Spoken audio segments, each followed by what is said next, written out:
Welcome to Exploring Monterey Bay, airing bi-weekly on KSQD 90.7, 89.7, and 89.5 FM.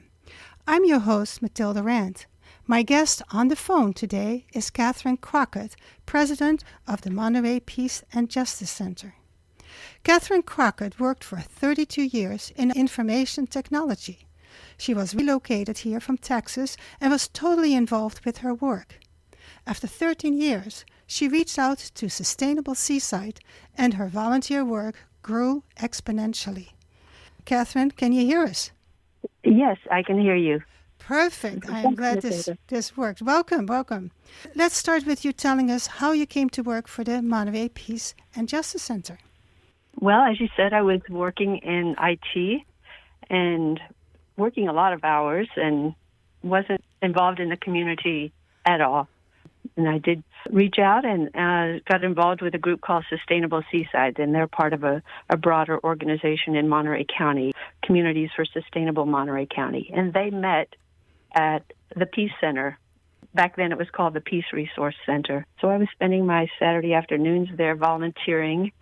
One of my first jobs was uploading hundreds of photographs that members of the Peace Center would donate just from activities and all kinds of activism demonstrations. I was uploading those to a database, and that was my introduction to the community, the peace community here in Monterey County. What emerged was this energized coalition of grassroots people working for progressive causes. It was a good introduction, and that's what brought me and pulled me in. And then what happened? You started volunteering not just for Sustainable Seaside, but also for the center itself. I was asked to join the board after a while. About 3 years later, I became board president, and I'm still serving as the board president. So. And that's for the last 9 years, since 2015? Yeah. Uh-huh. So you must enjoy it. I do enjoy it. What appeals being a president? I don't feel like I'm the president, and that's not what drives me. It's really a democratic board. We have a working board of about 8 people.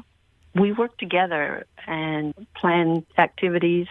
Tell us a little bit about all the activities. What does the Peace and Justice Center do? What is your mission, for instance? Well, our mission is to inspire, mobilize the people of Monterey County to cultivate peace, social justice, nonviolence, democracy, and environmental sustainability in our community and the world through education and advocacy. And we're also a resource for other groups. Uh-huh. We provide meeting space for other groups. The creation of the Monterey Peace and Justice Center was concurrent to the formation of the Peace Coalition of Monterey County. It was intended to be a home base for the different coalition members. So there were about 20 members, community grassroots members, when it formed in around 2003, during the run-up to the Iraqi War. Yeah. Tell us a little bit about the organization. You say a coalition of organizations. What kind of organizations? We have Women's International League for Peace and Freedom, Monterey County branch, the Veterans for Peace, Chapter 46, of course, the Peace Coalition Steering Group. We have Communities for Sustainable Monterey County, calls it their home base. And then recently we've had the Monterey Palestine Solidarity Group meet there. Mm-hmm. Sometimes we have a Sudanese group who meets there and discusses their issues. So we make the center available to different groups who have a peace mission, social justice mission, or environmental sustainability. You were first located in Monterey and you were renting a building? Initially, we had a command center. A woman by the name of Valerie George at that time was trying to she recognized that there were a lot of organizations that did not want to go to war as a response to September 11 attacks.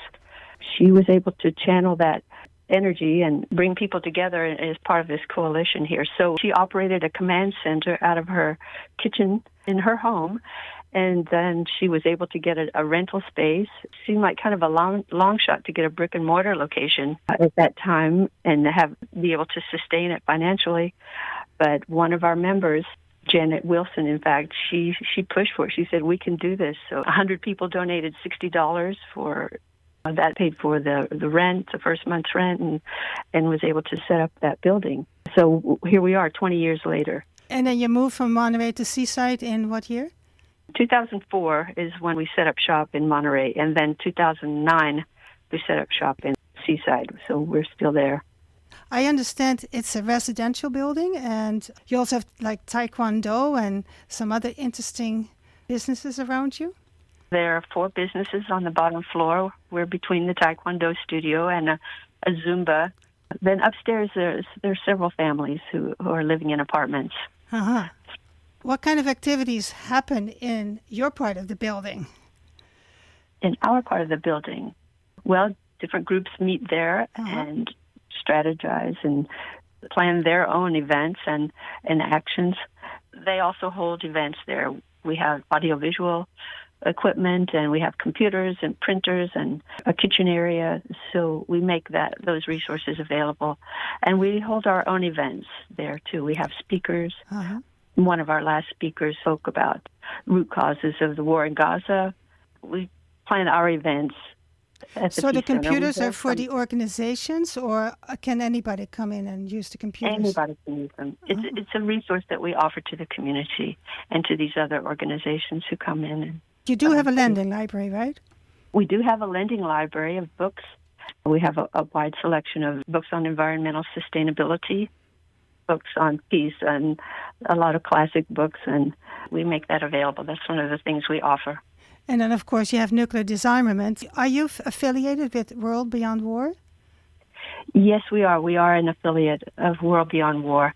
In fact, one of our board members is the California region chair of World Beyond War, McGregor Eddy. Now, Vandenberg is nearby, right? Is anybody working on Vandenberg? McGregor Eddy, in fact, has been going down to Vandenberg with groups of anti-war, anti-nuclear people for decades, and has been arrested multiple times. And there's another board member, Lynn Hamilton. She's also been arrested in Vandenberg. And it's to bring awareness, just to keep it, whenever there's a test launch of the Minuteman missiles, we believe that it's important to make that as visible as we can. And McGregor has done a great job of that. And just recently, in the past year, interest has grown. So now there's a group that meets regularly down there holding a vigil. And then, of course, when there are test launches, she organizes, she helps get people down there, help them with transportation and lodging and all, speakers. Big undertaking. It is, and she's been doing it for a while, and we have to give her a lot of credit for all that she's doing, because it's, going up the most powerful body in the world, the United States government. It's a bit intimidating, and I appreciate all that she does. I understand from looking at your website that you also have a project like jail reform. That's an ongoing concern of ours. The Monterey County Jail was sued by the ACLU and public defender a few years ago because the horrible conditions in the jail, lack of medical care. And so we were going out to the jail weekends and talking to people, loved ones who had people inside, and just trying to get a feel for what's going on in our jail. We were able to do some things to help the families. We were lobbying for the phone commissions in the jail, put such a financial burden on some of the most vulnerable in our county, and yet the county raised $1 million or more each year from those commissary and phone commissions. Really? Yeah, and then it's meant to be for inmate welfare funding, but we found that it wasn't, and so we tried to do something about that. So you feel you're making a little bit of progress? Well, because the sheriff at that time closed off the jail and prohibited us from coming on site, so we weren't able to do that. But we are interested in the militarization of our police forces. We've been keeping that in the public eye and alerting people about the annual reports, the inventory reports that are part of this mandatory reporting of military-grade equipment that our police departments may or may not be using. Well, let's take a little break because you're filling my head with all kinds of important information. You're listening to Exploring Monterey Bay on KSQD. My name is Matilda Rent, and my guest is Catherine Crockett of the Monterey Peace and Justice Center. We basically went over a little bit on how Catherine, after working at information technology and basically involved in her work, opened herself up and met a lot of people in sustainable seaside and then eventually at the Monterey Peace and Justice Center. And it looks like you have a real keen idea about what's going on with the different groups and supporting them. We just talked a little bit about jail reform, about actions at Vandenberg, the affiliation of World Beyond War, but also being a lending library and having computers available for people in the public and have lots of information for people who are interested in peace, justice, sustainability, democracy, etc. Does it mean that you have any paid staff? We don't have a paid staff at this time. We have in the past. We've offered internships and have worked with the university's Middlebury Institute of International Studies. One of the students there did her practicum at the Peace Center, and that was great for us. We had a part-time manager for a while, and she also, that was during COVID, so she was able to continue the English second language classes on Zoom. And that worked, and she made it work. Well, let's talk a little bit more about the English as a second language class. You said that before COVID, you had 4 classes? For a while, we had TESOL, teachers of English second language, would come and do their practice curriculum and teaching here at the Peace Center. And at times, they would have maybe 4 classes a night, and that was maybe 7 or 8 years that they were conducting those classes. And then in 2017, attendance dropped off. There was a crackdown on ICE, immigrants in general.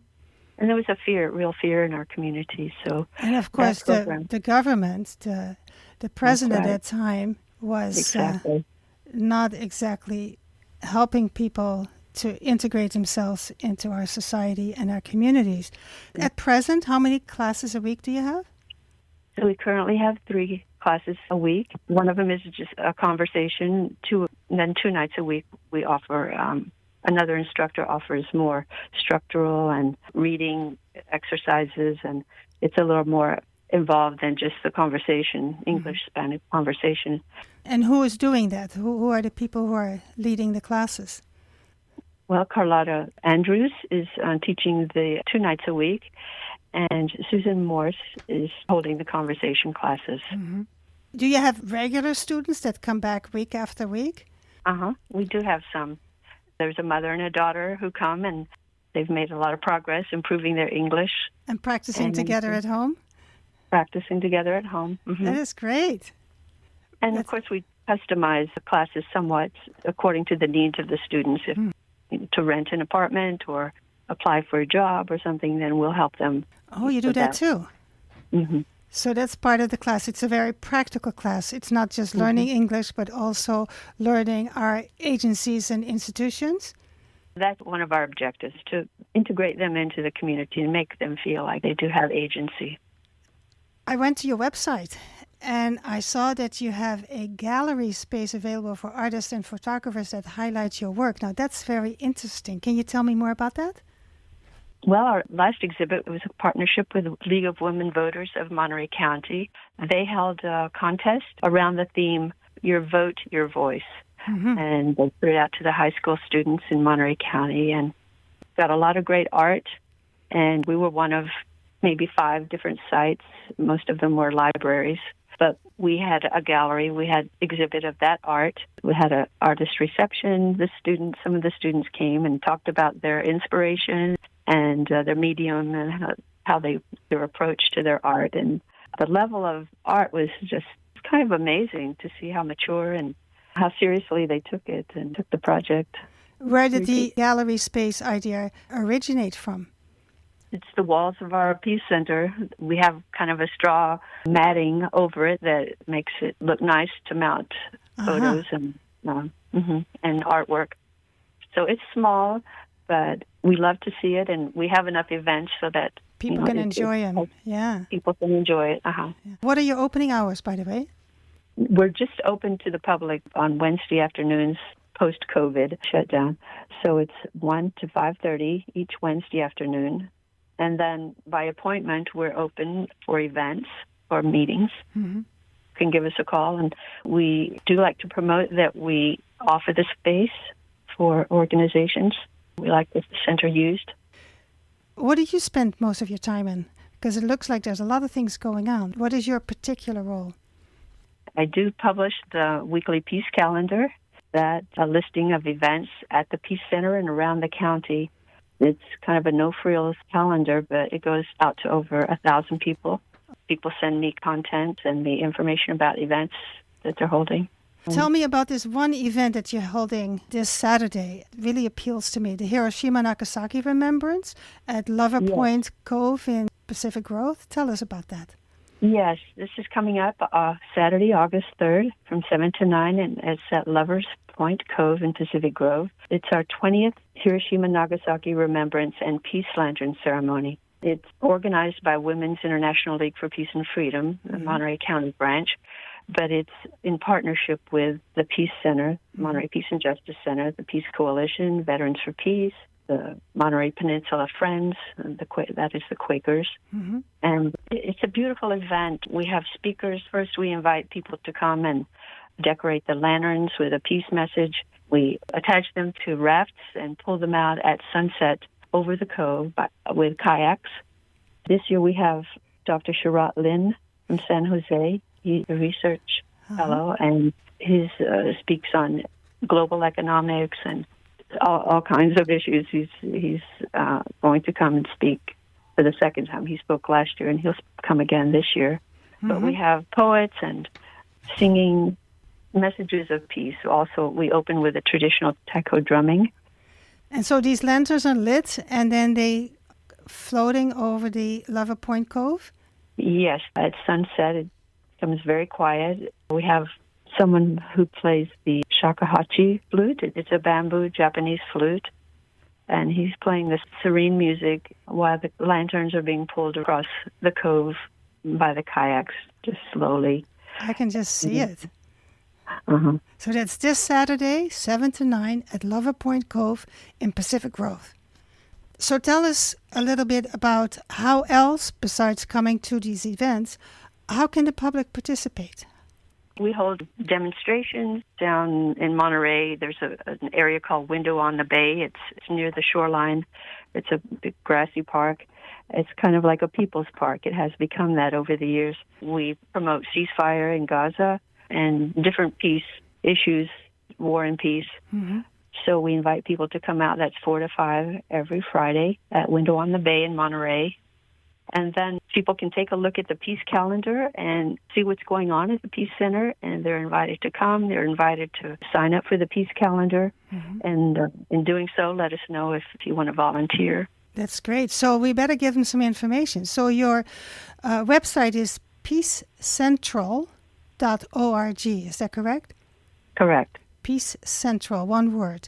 And they can call you at 831-889-7322 or 831-889-PEACE, P-A-C-E. Or they can email you, Monterey Peace and Justice, one word, Monterey Peace and Justice @gmail.com. So listeners, contact Catherine or the Monterey Peace and Justice Center at 3 different ways of doing it. Now, we have just a few more moments. Do you have any final thoughts or anything that we wanted to talk about but we didn't? Well, just quickly here, there's an issue that we're really concerned about, and that is RIMPAC, and it's to do with the expansion of the military-industrial complex, their presence here on the Central Coast, their efforts to starting down in San Luis Obispo, Santa Barbara, and here in Monterey. The Navy is proposing a Naval Innovation Center, and this is a buildup of a military presence along the Pacific Rim. It's kind of a lead up to war with China, and we can see this coming, and we're trying to do our best to educate the public and some programming around this so that... well, you're educating me right now. I'd never heard about the RIM. You call it the RIM project? RIMPAC. RIMPAC. And Code Pink, World Beyond War, and there's a coalition of organizations that are involved in pushing back on this with petitions, letters to our members of Congress to just let them know we can see this happening. We don't want this. We want to push back as much as possible on this and direct our money into human needs and not war. Well, Catherine, we're running out of time, but thank you so much for being on the air with us. And I want to remind people that if they want to contact you or the Monterey Peace and Justice Center, you can call 831-889-7322 or go to their website, peacecentral.org, peacecentral.org, or email montereypeaceandjustice@gmail.com. Catherine, thank you so much for being on KSQD. Oh, thank you. It's a pleasure.